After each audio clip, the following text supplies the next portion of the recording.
Le ministre. La parole est à Monsieur Meyer Habib. Merci, Monsieur le Président. S'il vous plaît, Monsieur on a changé de question, on écoute. C'est Jean-Paul Sartre qui écrivait dans ses réflexions sur la question juive « Pas un Français ne sera en sécurité tant qu'un Juif en France et dans le monde entier pourra craindre pour sa vie ». Sartre ne parlait pas simplement du mal causé aux Juifs, mais aussi de ce mal, de ce cancer qu'est l'antisémitisme pour tous les Français. Parce que cette haine de l'autre s'attaque au fondement de notre République, à ses valeurs. Ces mots conservent aujourd'hui toute leur force. La semaine dernière, après Ilan Halimi, après Toulouse, après Bruxelles, un couple de jeunes juifs a été agressé, la jeune fille violée dans leur modeste domicile de Créteil parce qu'ils étaient juifs. Pourtant, vous le rappelez hier, nous n'étions pas plus que 1500 dimanche à soutenir les victimes. À peine 450 après l'égorgement sauvage d'Hervé Gourdel par des djihadistes. Des chiffres désolants quand on pense que les manifestations pro-Hamas cet été à Paris, dans lesquelles on a scandé « mort aux Juifs », ont réuni plus de 30 000 personnes. Monsieur le Premier ministre, vous, comme le ministre de l'Intérieur, avez eu des paroles fortes, sincères et rassurantes. Mais après ces paroles, il est temps d'avoir des actes. Les statistiques sont alarmantes, vous l'avez rappelé. De plus en plus de nos compatriotes juifs, malgré leur attachement à la France, ne s'y sentent plus en sécurité et qui la quittent massivement. Quelles mesures concrètes pensez-vous prendre? Quelques pistes, l'éducation évidemment, le renforcement de la pénalisation, l'application rigoureuse des sanctions. Mais enfin et surtout, l'arrêt de la diabolisation d'Israël. Il existe chez nous une obsession d'Israël, surtout à votre gauche. C'est vous, Manuel Valls, qui avez très justement rappelé que l'antisionisme était le nouvel antisémitisme. Hasard malheureux, le crime de Créteil a eu lieu la veille d'un vote contre-productif de la reconnaissance unilatérale qui nous éloigne de la paix. Nous avons alerté sur le risque d'importation du conflit, sur la légitimité que ce vote apportait au Hamas. 151 d'entre nous, pour la plupart favorables à un État palestinien, l'ont compris. Quand comprendrez-vous que dans cette partie, ce n'est pas une question de territoire? Monsieur le Premier ministre, la lutte contre l'antisionisme effréné n'est-elle pas, elle aussi, un chantier essentiel de la lutte contre l'antisémitisme? La parole est à Monsieur le Premier ministre Manuel Valls.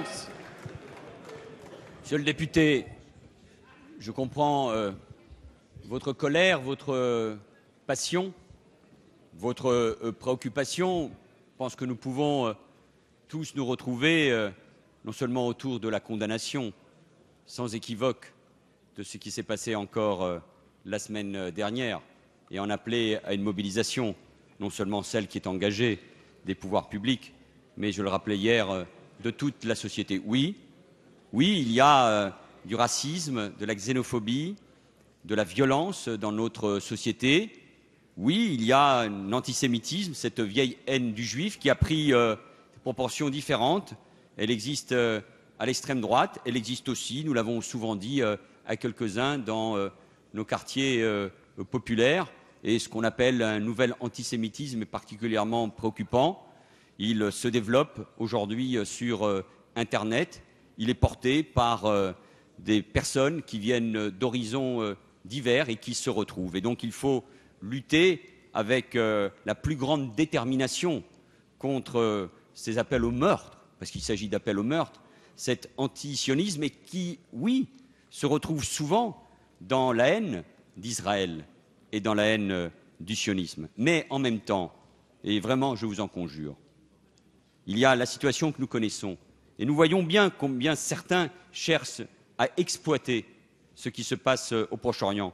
Vous le rappeliez d'ailleurs en faisant référence à ce qui s'est passé cet été et à des manifestations que le gouvernement et notamment le ministre de l'Intérieur ont interdites. Mais en revanche, nous le savons tous ici, et vous le premier, nous avons besoin également, et la France doit y participer pleinement, c'est son rôle, c'est également sa mission, celle de l'Europe que nous voulons voir encore davantage présente sur le Proche-Orient. La paix, elle est indispensable. Tant qu'il n'y aura pas la paix entre Israéliens et Palestiniens, tant qu'il n'y aura pas l'existence de deux États côte à côte, un État palestinien et un État israélien sûr dans ses frontières, en sécurité, nous le savons, certains chercheront en permanence à nourrir la haine d'Israël et donc aussi des Juifs à travers cette situation. Donc nous pouvons nous retrouver sur l'essentiel, la condamnation, l'engagement contre l'antisémitisme qui prend des proportions différentes, qui nécessite encore une fois une indignation majeure de la société. Oui, vous n'étiez pas assez nombreux, vous avez raison,